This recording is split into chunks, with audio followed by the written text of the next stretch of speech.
Hi friends, welcome to relax recipes. Pizza பிடிக்காத பிள்ளையிலே இருக்க முடியாது அப்படின்னு ஆகி போச்சுங்க. அதே நம்ம ஹெல்த்தியாக வீட்லேயே செஞ்சு கொடுத்தா இன்றைக்கி பீஸா பன் ரெசிபி தான் பார்க்க போகிறோம்.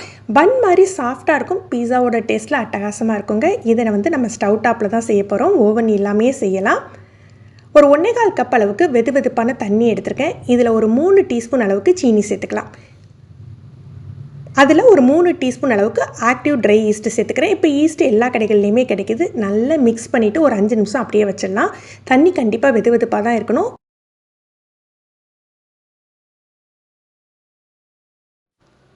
மூணு கப் அளவுக்கு மைதா மாவு எடுத்துக்கலாம். நான் மெஷர்மெண்ட் கப்பு யூஸ் பண்ணி தான் எடுக்கிறேன். நீங்கள் நார்மல் கிளாஸ் யூஸ் பண்ணுறீங்கன்னா அதே கப்லேயே தண்ணியை அளந்துக்கோங்க. இதில் ஒரு 1/2 டீஸ்பூன் அளவுக்கு உப்பு போட்டுட்டு கொஞ்சமாக பீஸா சீசனிங் சேர்த்துக்கிறேன். பீஸா சீசனிங் இல்லாட்டி பரவாயில்ல, நீங்கள் ஆரிகனோ இருக்கும் இல்லையா, ஆரிகனோ ட்ரை ஆரிகனோ கூட சேர்த்துக்கலாம்.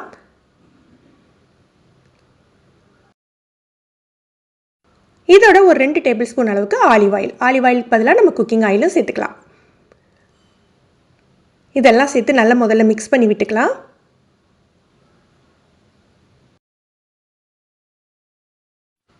இதை நல்லா கலந்து விட்டுட்டு நம்ம செட் பண்ணி வச்சுருக்கோம் இல்லையா ஈஸ்ட் மிக்ஸ், அதை இதோட சேர்த்து பிசைஞ்சிக்கணும்.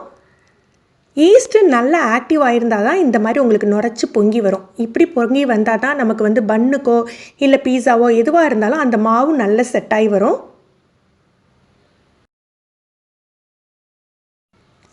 நம்ம ஈஸ்ட் ஒரு ஆக்டிவாக இல்லை அப்படின்னா உங்களுக்கு இந்த அளவுக்கு பொங்கி வராது. மாவு பார்த்திங்கன்னா நமக்கு சப்பாத்தி மாவு மாதிரி ரொம்ப ஹார்டாக இருக்காது, சாஃப்டான மாவாக தான் இருக்கும். இப்படியே இருக்கட்டும். கொஞ்சம் லைட்டாக கையில் ஒட்டுனா பரவாயில்ல. மேலே கொஞ்சமாக எண்ணெய் தடவிட்டு அப்படியே ஒரு 1 ஹவர் ஒரு காட்டன் கிளாத் வச்சு மூடி வச்சிடலாம். இன்றைக்கி பீஸா பன் நம்ம வெஜ் வெர்ஷன் தான் பண்ண போகிறோம். குடமிளகா, வெங்காயம், தக்காளி இதெல்லாம் கட் பண்ணி எடுத்து வச்சுக்கலாம். தக்காளி பார்த்திங்கன்னா விதையெல்லாம் எடுத்துகிட்டு கட் பண்ணி வச்சுக்கோங்க. இதில் சீசனிங்காக நான் ஆரிகனோ சேர்த்துக்கிறேன். நீங்கள் என்ன சீசனிங்னாலும் சேர்த்துக்கலாம். பொதுவாக பீஸா சீசனிங்னே கிடைக்குது, அதையும் நம்ம சேர்த்துக்கலாம். இது சேர்த்துட்டு ஒரு டீஸ்பூன் போல் எண்ணெய் சேர்த்துக்கோங்க. ஆலிவ் ஆயில் சேர்த்துக்கலாம், இல்லை நார்மல் வாசனை இல்லாத ஏதாவது எண்ணெய் சேர்த்துக்கோங்க. அப்புறம் கொஞ்சமாக உப்பும் மிளகுத்தூளும் சேர்த்துக்கணும்.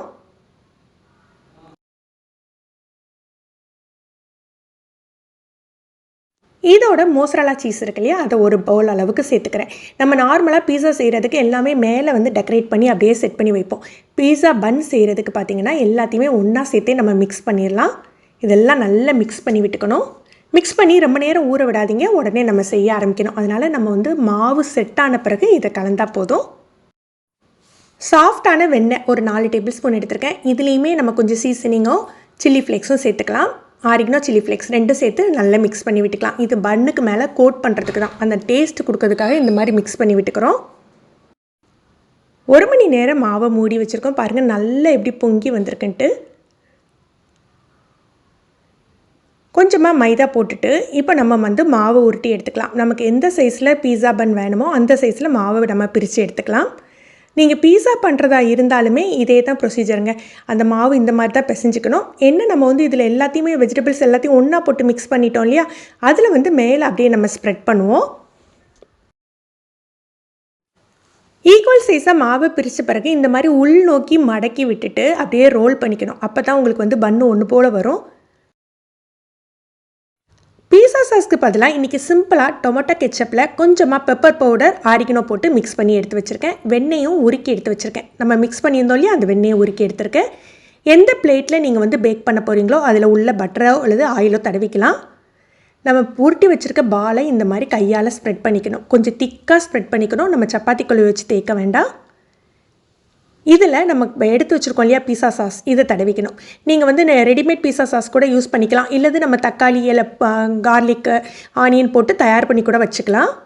இதில் நமக்கு தேவையான அளவுக்கு ஸ்டஃபிங் வச்சுக்கணும். ஸ்டஃபிங் வச்சு இந்த மாதிரி லைட்டாக ப்ரெஸ் பண்ணி ரோல் பண்ணிக்கணும்.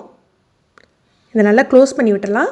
க்ளோஸ் பண்ணி ரோல் பண்ணிக்கணும். பால் மாதிரி இருக்கணும், வெளியில் ஸ்டஃபிங் வரக்கூடாது. இதை அப்படியே அந்த பிளேட்டில் செட் பண்ணிடலாம்.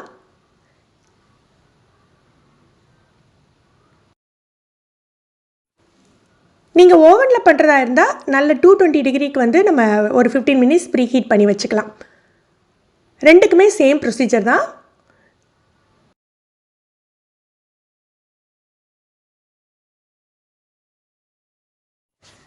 மொத்தமாக எல்லா பன்னியுமே நம்ம ரெடி பண்ணி வச்சுக்கலாம். எல்லாத்தையுமே இந்த மாதிரி ரோல் பண்ணி வச்சுட்டு அப்படியே அதை ஒரு 15 நிமிஷம் ஒரு காட்டன் கிளாத்தை வச்சு மூடி வச்சுருங்க. இது கொஞ்சம் செட் ஆகணும்.